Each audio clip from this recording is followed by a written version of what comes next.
Hi, this is Robert N. Williams, the Saul Prize Fellow at the Urban Brookings Tax Policy Center. For the last few years, much has been made about the 47% of Americans who don't pay federal income taxes.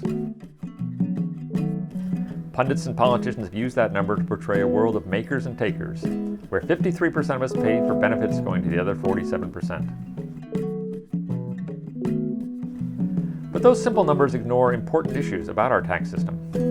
Foremost is the fact that our tax system doesn't just raise revenue.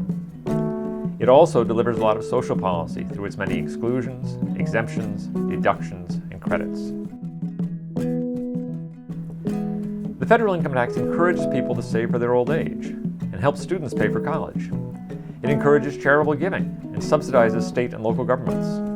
It significantly discounts the cost of home ownership and health insurance obtained through your job. And the tax system encourages people to work by subsidizing wages for low earners and helping to pay for childcare. Although people at all income levels claim these subsidies, high-income households benefit the most. Even so, almost all of them still pay some federal income tax. But tax breaks zero out income taxes for many low and middle-income households, making them members of the 47%. Keeping those factors in mind, there are three issues to consider when thinking about who does and doesn't pay federal income taxes. First, let's look at the number itself. In 2010, the Urban Brookings Tax Policy Center estimated that 47% of Americans owed no federal income tax.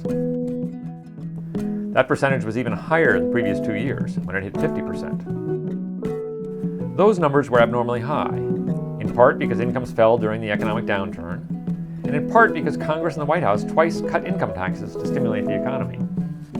Now that the economy is on the mend, and most of the tax stimulus measures have expired, more Americans pay federal income taxes. This year, we anticipate that only 43% of Americans won't owe federal income tax, and that percentage will continue to decline over time, falling to 34% in 2022.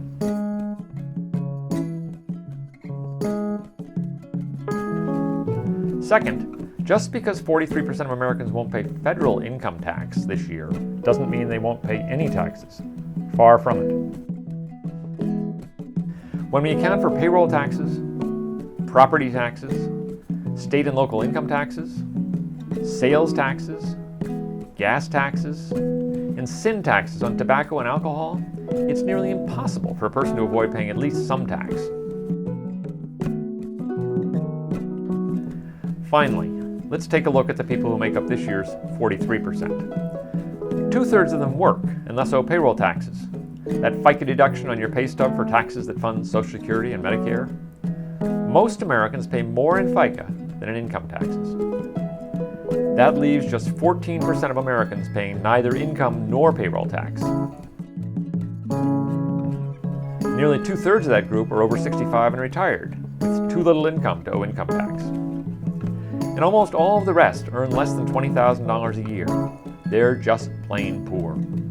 We're still following Ronald Reagan's 1986 decision that families below the poverty level shouldn't pay federal income tax.